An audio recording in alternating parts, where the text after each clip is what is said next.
वैश्विक हिंदी महासभा द्वारा आयोजित हिंदी विश्व भाषा कैसे बने, ये आज का विषय है। और आज के इस मंच पर हमारे बीच में आदरणीय जो इसके अध्यक्षता कर रहे हैं आज की इस सत्र का डॉक्टर विजयानंद जी, वैश्विक हिंदी महासभा के जो अध्यक्ष हैं। मुख्य अतिथि प्रोफेसर वाईपी सिंह जी, विशिष्ट अतिथि श्री राम लखन गुप्ता जी, श्री दिनेश चंद्र अवस्थी जी जो संरक्षक हैं, अखिल भारतीय हिंदी परिषद के श्री सुनील वाजपेयी जी, साथ ही अरविंद कुमार जी, अर्जुन पांडे जी, रश्मि जी, बहुत सारे यहाँ पर हमारे बीच में ऐसे गणमान्य हैं। धन सिंह मेहता जी या हौसला प्रसाद जी, हरिओम जी, विजय त्रिपाठी जी, अखिल भारतीय साहित्य के अध्यक्ष हैं अवध प्रांत के, जयप्रकाश तिवारी जी, आदि आदि, न जाने उषा जी हमारे बीच में मौजूद हैं, अनिल जी, और भी जिस ओर दृष्टि जा रही है, जिनका नाम छूट गया हो वो क्षमा करेंगे। आज हम लोग क्योंकि याद करने के लिए हम लोग यहाँ पर आए हैं हिंदी को, और कुछ बनाने के लिए यहाँ आए हैं हिंदी को, या जब हम अपनी बात रखते हैं तो ये अच्छी भी चीज़ है, और एक कहीं कहीं हम लोगों को चुभती भी है कि हम अभी भी अपनी भाषा के लिए बात करने के लिए हमें एक सभा का आयोजन करना पड़ रहा है कि वो विश्व भाषा बने, कि हमारी राष्ट्रभाषा बने। ये हमारे लिए बड़ा दुख का भी विषय है। विचार होना चाहिए, लेकिन अपनी मातृभाषा के लिए, अपनी भाषा के लिए। और कोई भी देश बिना राष्ट्रभाषा के गूंगा होता है, बहुत सारे विद्वानों ने, गांधी जी आदि ने कहा है। और जो जबकि हिंदुस्तान की नब्ज अगर कहा जाए तो वो हिंदी ही है।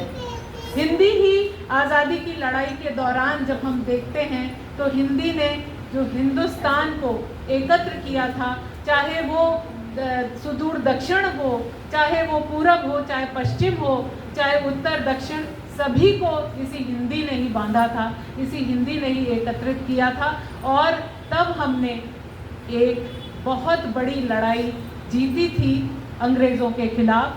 तो जो हमारी आज़ादी की लड़ाई में योगदान दिया या हमको जिसने गढ़ा है वो हिंदी ही है। लेकिन हम लोग किसी न किसी कारण, वो कारण भी हम आपको बताएंगे कि क्या क्या है। आज़ादी के बाद जिस तरह से हमारे हिंदी का विकास हुआ, या हिंदी की विकास का जो पहिया दौड़ा, जो हमारे देश के, कहना चाहेंगे देश के विकास का जो पहिया दौड़ा, उसमें ईंधन का काम हमारी इसी हिंदी ने किया, उसी ने हमें ये बनाया। लेकिन आज की पीढ़ी जो हिंदी के गाने तो गुनगुनाती है, लेकिन कहीं ना कहीं हिंदी बोलने में हिचकती है। तो ऐसा क्या कारण है कि हम अपनी ही मातृभाषा से दूर होते जा रहे हैं? जी हाँ, अभी जो है लेकिन ये संदेश साफ है कि हिंदी के लिए संभावनाओं की कमी बिल्कुल नहीं है, जैसा कि हमारे अभी पूर्व वक्ताओं ने बताया था। बस सोचने की ज़रूरत है, समझने की ज़रूरत है, और सबसे बड़ी ज़रूरत है अपनी दृष्टि बदलने की, अपने नज़रिए को बदलने की। अगर नज़रिए बदल जाएंगे तो नज़ारे भी कुछ और ही होंगे।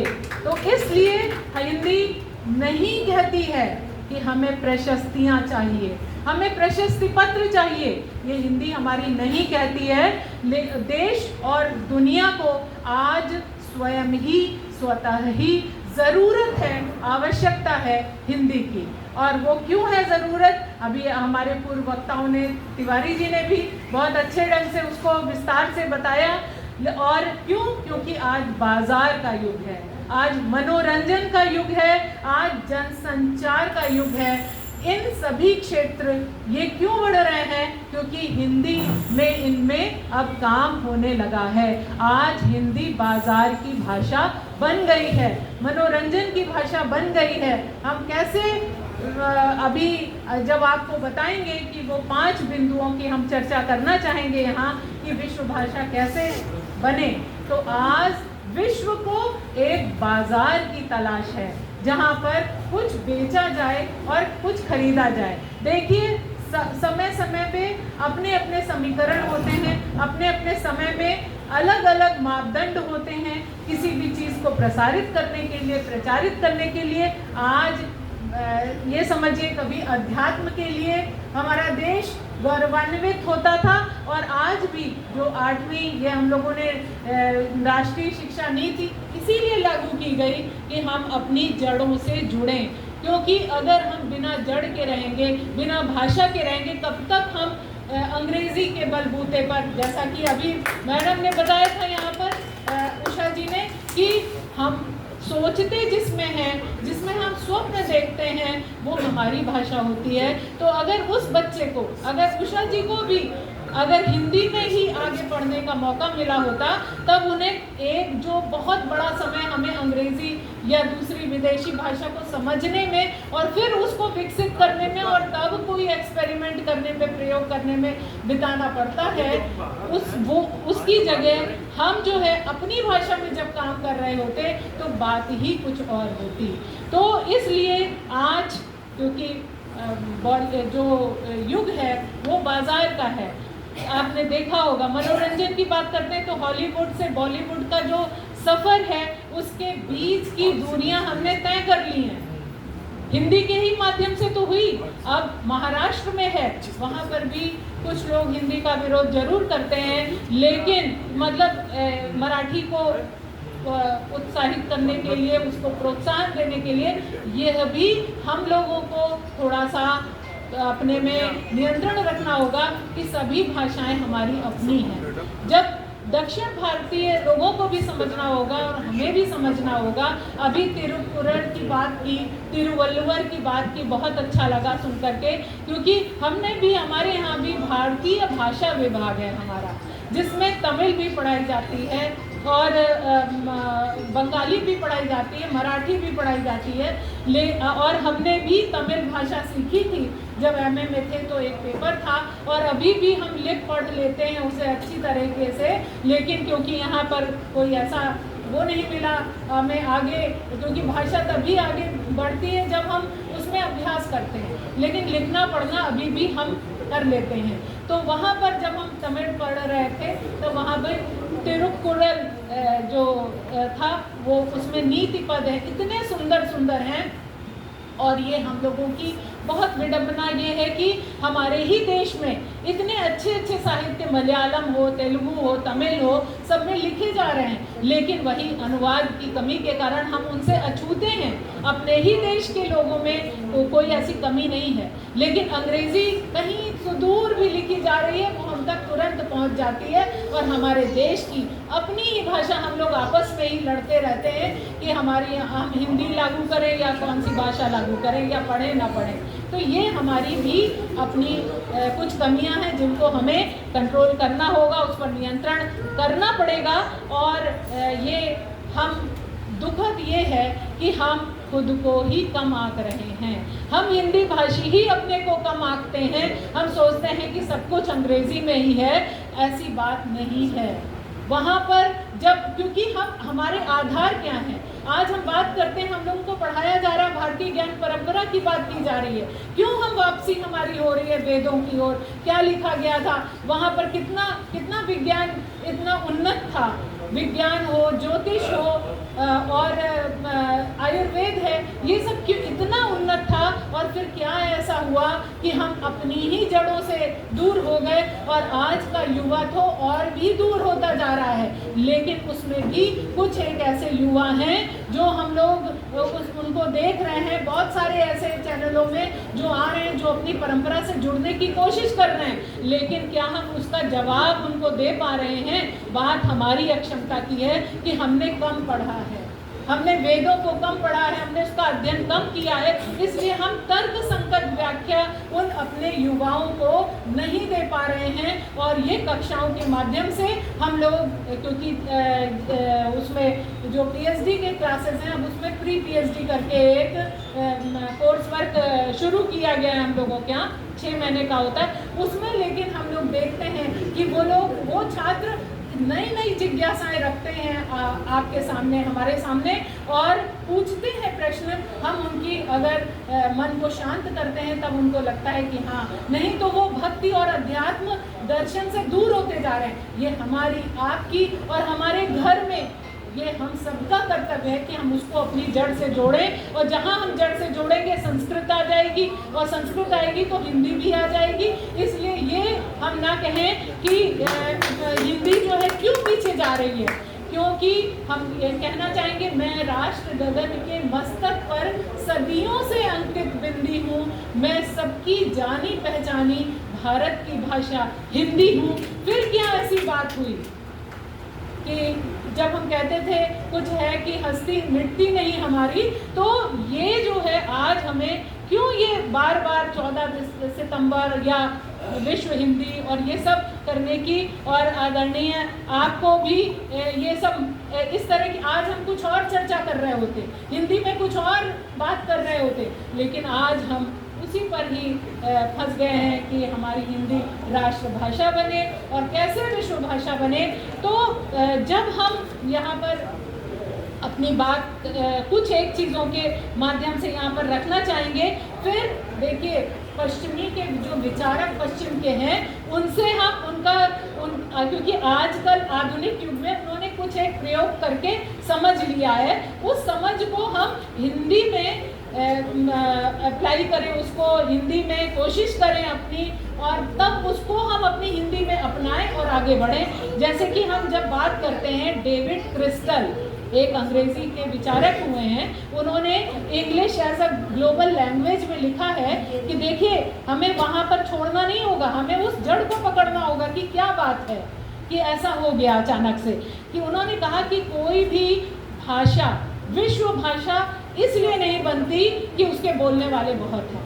हम तीसरे नंबर पे आए चाहे पहले नंबर पे आए, अगर बल्कि उन्होंने कहा कि उसे बोलने वाले कितने शक्तिशाली हैं, इस पर बनती है वो भाषा।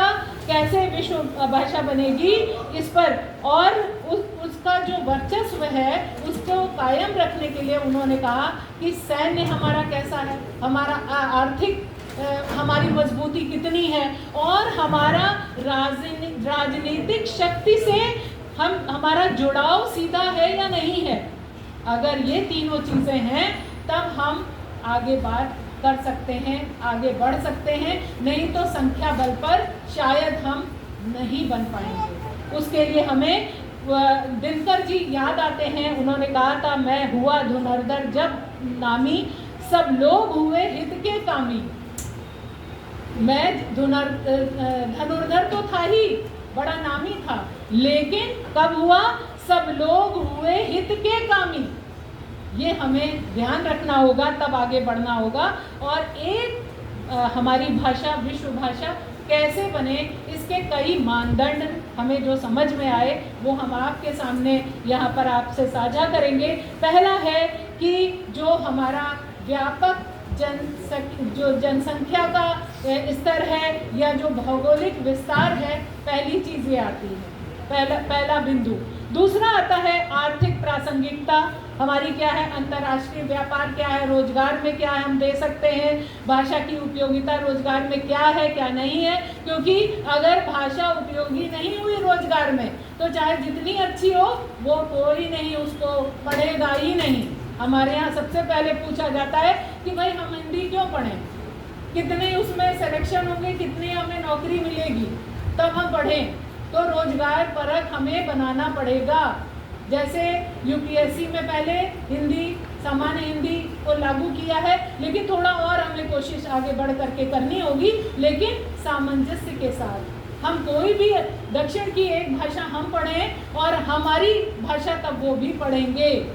ये बात हमने देखी है क्योंकि कई बार हमें जब जाने का वहाँ मौका मिला तो हमने देखा पहले वाला जब हम 1995 में गए थे तमिलनाडु, तब दूसरा था, 2000 में गए तो वो बिल्कुल बदल गया। तो अब का युवा थोड़ा जागृत है और वहाँ पर भी अब हिंदी बोली जाती है, वो समझते तो पहले भी थे। फिर तीसरा बिंदु है वैज्ञानिक और हमारी जो ज्ञान प्रणाली की भाषा है, जैसे उच्च शिक्षा की भाषा, उसमें जैसा कि अभी हमारे विशिष्ट अतिथि जी ने बताया कि उनके यहाँ अब इंजीनियरिंग की पढ़ाई और मेडिकल की पढ़ाई होने लगी है, लेकिन उसको जांचने वाले कितने हैं, मतलब क्या वो आगे उसका प्रायोगिक स्तर पर वो कहाँ, व्यावहारिक स्तर पर कहाँ जा रही है। किताबें तो बन गई, किताबें तो हम लोगों ने भी, डॉक्टर साहब ने प्रयत्न किया था, भारत सरकार की एक नीति आई थी, उसमें ये कहा गया था कि हम पठन पाठन के लिए सारी सामग्री विज्ञान में और कला में, वाणिज्य में, सब में देंगे, लेकिन क्या वो उपयोगी है, व्यावहारिक धरातल पर हमें देखना होगा। और फिर वो रोजगार से कितनी जुड़ी हुई है, क्या हिंदी में हम प्रश्न पत्र दे सकते हैं उन प्रतियोगी परीक्षाओं के, और वो क्या नंबर लाएंगे, किस तरह का होगा, मतलब क्या हमें समभाव से देखा जाएगा। अगर ये है तब हमारी हिंदी आगे बढ़ेगी, नहीं तो हम कितना भी आपस में विचार कर लें, विमर्श कर लें, क्योंकि हम सभी हिंदी बोलने वाले लोग हैं, लेकिन पीड़ाएं अपने में समेटे हुए हैं, संजोए हुए हैं, किससे कहें, कहाँ से कहूँ, दुखवा सजनी वाली स्थिति आ गई है। और चौथा बिंदु आता है सॉफ्ट पावर जो हमारा है, और सांस्कृतिक प्रभाव, मीडिया हमारा, सिनेमा हमारा, साहित्य हमारा, और सबसे बड़ा जो डिजिटल स्पेस आज जिसकी बात की जा रही है, हम उसमें हिंदी कहाँ तक प्रयोग में आ रही है। और पांचवा है बिंदु है कि हमारी जो कूटनीतिक है और जो अंतर्राष्ट्रीय मंच है, उन पर जो यूएन है, यूनाइटेड नेशंस है, और वर्ल्ड ट्रेड ऑर्गेनाइजेशन है, WTO है, इनमें हमारी क्या हम वहाँ पर अंतर्राष्ट्रीय संगठनों में कितनी स्वीकार्यता है हिंदी की, इस पर जब हम देखेंगे तब हम कह सकते हैं। तो जो भारत के बाहर, जैसा कि आपने देखा कि सूरीनाम हो, ट्रिनिडाड हो, गुआना हो, यहाँ सब हमारे गिरमिटिया मजदूर जो गए थे वो रामचरितमानस की प्रति लेकर के गए थे, हनुमान चालीसा लेकर के गए थे, क्योंकि दुख में वही काम आया उनके, और उसको लेकर के गए थे। और आज भी सूरीनाम हो, ट्रिनिडाड हो, यहाँ सब बोली जाती है और ये भाषा, लेकिन आप ये समझिए कि वहाँ पर जैसे फ्रेंच का प्रभाव, लेकिन अब आजकल क्या हो रहा है, जो नई हमारी पीढ़ी आ रही है वो फ्रेंच के साथ कुछ शब्द तो भोजपुरी और अवधी के हैं उनके पास, लेकिन अब वो भूलते जा रहे हैं, और वो क्या हो रहे हैं, दूसरी एक अपनी भाषा उनकी जो है उस ओर ज़्यादा झुकाव हो रहा है। जो पुरानी पीढ़ी है वो अभी भी उसमें लिख पढ़ समझ रही है, तो इसको भी हमें देखना होगा। और जो अंतर्राष्ट्रीय जो शिक्षण संस्थानों में कितनी उपस्थिति है, विश्व के लगभग आप समझ लीजिए 100 देशों में हमारी हिंदी बोली जाती है, समझी जाती है, उसमें बहुत विचार हो रहा है। और हमारे ही विश्वविद्यालय में अभी भी हम लोग जो हैं, चाहे वो जर्मन का अभी एक लड़का गया पढ़ करके, और मेरे ही अंडर में एक लड़की है जो चीन की है, वो अभी भी शोधरत है, शोध कर रही है, विभिन्न देशों से आ रहे, कोरिया से, और अब सब आ रहे हैं करने। हमने पूछा कि भाई तुम लोग हिंदी पढ़ करके क्या करोगे, उसने कहा कि आपके यहाँ बाजार बहुत है और हमारे यहाँ इक्विपमेंट बहुत है, चीन में बहुत सारे हमारे नए टेक्नोलॉजी से, तो उसको बेचेंगे कहाँ, बेचने का बाजार आपके पास है। तो अगर हमारे ही जो देश में बनी हुई चीज़ें हमारे ही देश में अगर बेची जाएंगी तो हम ही को फ़ायदा होगा।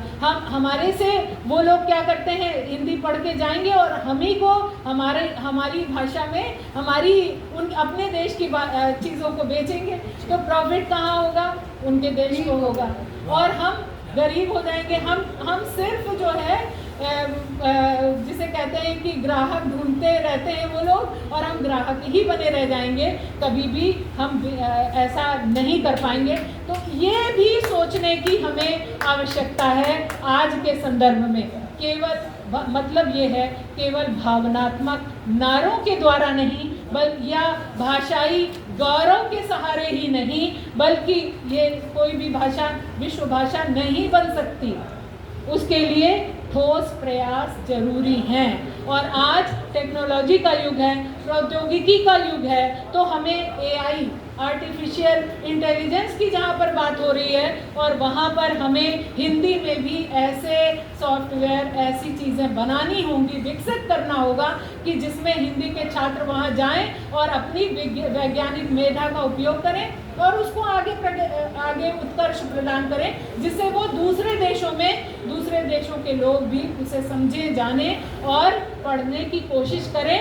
और हम तो हैं ही समृद्ध, लेकिन हमारे अंदर जब ये रहेगा एक आत्मविश्वास की जो कमी है, हम हिंदी भाषियों में वो बढ़ानी होगी। और एक हम बात करना चाहेंगे नेचुरल लैंग्वेज प्रोसेसिंग, एक है NLP। ये भाषा प्रौद्योगिकी का जो क्षेत्र है उसमें प्राकृतिक भाषा प्रसंस्करण करके ये जो उपकरण देते हैं उन पर हम आश्रित हैं। तो हमें उनको भी जा करके अपनी भाषा के माध्यम से उन पर भी महारत हासिल करनी होगी। विज्ञान को भी उषा जी पे ज़्यादा जिम्मेदारी आ जाती है, इन लोगों पे, मतलब वैज्ञानिक लोगों पे, कि वो लोग आगे बढ़ करके इस ओर चले, क्योंकि मशीनी अनुवाद के माध्यम से तुरंत हमने बोला, जैसे अभी प्रयागराज जाना हुआ था तो वहाँ पर हम लोग बैठे हुए थे वेटिंग हॉल में, वहाँ पर एक स्पेनिश आई महिला, और वो वहाँ से आ रही थी, गोरखपुर से आ रही थी, और उसने कहा, बोला तो मेरे से संवाद करना था उसको, तो टूटी फूटी अंग्रेजी जानती थी। ये हम लोग का भ्रम है कि अंग्रेजी सब जगह बोली जाती है, ऐसा बिल्कुल नहीं है। बहुत सारे देश ऐसे हैं जहाँ पर बिल्कुल नहीं बोली जाती है और उनको पता भी नहीं है। तो वो टूटी फूटी भाषा में बोल रही थी, तो अंग्रेजी में हमने सोचा उसको ज़्यादा समझ में आ रहा होगा, तो हमने जो कुछ बोला उसने तुरंत अपना निकाला और मोबाइल, उसमें खट से उसने आवाज़ मेरे मुंह के पास लाई और तुरंत उसकी भाषा में अनुवाद हो गया। और उसने हमें अंग्रेजी में करके, क्योंकि उनके यहाँ हिंदी का हमें लगा, हिंदी का होता तो किसी भी वहाँ बैठे लोगों से वो पूछ सकती थी, बात कर सकती थी, उसको ये नहीं इंतज़ार होता कि कोई अंग्रेजी जानने वाला आए और उसकी भाषा में अंग्रेजी में जवाब दे सके। और ये जो है हम लोगों को महसूस होता है, ये स्पीच टू टेक्स्ट जो हम लोग बोल करके करते हैं, ये मॉडल भी विकसित होना चाहिए और हिंदी में होना चाहिए कि हम बोलें और दूसरे की भाषा में अनुवाद हो जाए और हम उस पर करें। फिर आती है बात LLM की। LLM क्या है? लार्ज लैंग्वेज मॉडल्स, जिसमें हम चैट GPT वगैरह से हम लोग तुरंत, चैट GPT का सबको समझ में आ गया, लेकिन हिंदी में अगर हम कहेंगे तो नहीं समझ में आएगा। तो अभी हमें देखिए एक और बिंदु है, कुछ लोग कहते हैं कि हम उस भाषा का अनुवाद कर दें। जैसे अभी हम कहें इंजीनियर को अभियंता कहेंगे तो डॉक्टर नहीं समझ पाएंगे, मतलब और लोग नहीं समझ पाएंगे कि अभियंता सुनील जी तो नहीं समझ पाएंगे, इंजीनियर सुनील जी कहने पे मतलब सामान्य वर्ग नहीं समझ पाएगा या इस तरह की बात। लेकिन शब्द को हम जो है उसको पहले जैसा है वैसा ही ले लें, ठीक है ना? उससे क्या होगी? सरलता होगी। फिर हम देखिए पहले जो है एकदम से अगर हम गांठ लगाने लगेंगे, तोड़ने लगेंगे तो नहीं टूटने वाली ये गांठ, उसको पहले ढीला करना पड़ेगा और फिर उसको अपने में शामिल कर लेंगे। फिर हम अभियंता भी बताएंगे तो उसे सब समझ में आएगा, ठीक है? तो टेलीविज़न को दूरदर्शन सीधे कह देंगे नहीं, उसको जो है दूरदर्शन बाद में बताएंगे, पहले वो उसको पहले हम उत्साहित तो करें। तो ये चीज़ें जो हैं, हमें यूनिकोड की बात हो या मानकीकरण की बात जैसी की गई थी, ये सब, और सबसे बड़ी चीज़ होती है आर्थिक जो कि MNCs में, जैसे डॉक्टर साहब के भी बेटे काम करते हैं, हम लोगों के भी बच्चे काम करते हैं MNCs में, वहाँ मल्टीनेशनल जो कंपनीज आती हैं, तो वहाँ पर क्या है, वहाँ पर भी हमें देखना होगा। और क्योंकि रोजी रोटी की भाषा हमें पहले बनानी पड़ेगी और उसको हमें ध्यान में रखना होगा। व्यापार की भाषा बनाना पड़ेगा, उपभोक्ता बाजार तक हमें पहुंचने की ज़रूरत है। शायद बहुत समय हो जाएगा, समय की अपनी वो है यहाँ पर, लेकिन कहना बहुत कुछ है क्योंकि हम लोग किसी की सेवा कर रहे हैं और गर्व है हमें। हमने जर्मन भी सीखी है और तमिल भी भाषा सीखी है, लेकिन हमें गर्व है अपनी हिंदी पर कि आज हम जहाँ कहीं भी हैं उस हिंदी के ही वजह से हैं, हिंदी ही बोलने की वजह से हैं। और मैं यही कहना चाहूँगी, अपने देशवासियों से यही अपील करूँगी, सभी से चाहूँगी कि बंगाली को बंगला प्यारी, तमिल चाहे मद्रासी और पंजाबी गुरमुखी उचारे, हिंदी दिल्ली की दासी, उसकी शहजादी अंग्रेजी, इसकी पटरानी संस्कृत, मगर प्रेम की भाषा अब तक हाय बनी है बनवासी। हमें उस प्रेम की भाषा को, हिंदी को बनाना पड़ेगा। जिस दिन हम प्रेम से कहेंगे वो ज़रूर सीखेंगे, ज़रूर पास आएंगे। और वो दिन दूर नहीं कि जो हमारी आज बोलचाल की भाषा अलग है और साहित्यिक भाषा अलग है और जो हम कामकाज की भाषा वो अलग है, इनसे हमें मुक्त होना पड़ेगा। एक सरलता लानी पड़ेगी, सभी को जो समझ में आए। कोर्ट का जो आता है हिंदी में, हम लोग सब पढ़ करके हिंदी वाले भी नहीं समझ सकते कि क्या निर्णय दिया है। ऐसी कठिन शब्दों को थोड़ा हमें सरल करना होगा और जब सरल होगा तो हम सबको समझ में आएगा। इन्हीं शब्दों के साथ आपने इतने धैर्य से सुना, यहाँ पर आपको बहुत बहुत धन्यवाद। और हम लोग तो हिंदी का जय घोष जयगान करते ही हैं और सदा करते रहेंगे, क्योंकि बिना माँ के कितना भी अच्छी हमारी आंटी हो, माँ के बिना कोई नहीं आता है। समय पर दुख में माँ ही काम आती है। इसलिए हिंदी की माँ, हिंदी जैसी माँ को प्रणाम है और शत शत नमन है। बहुत बहुत धन्यवाद।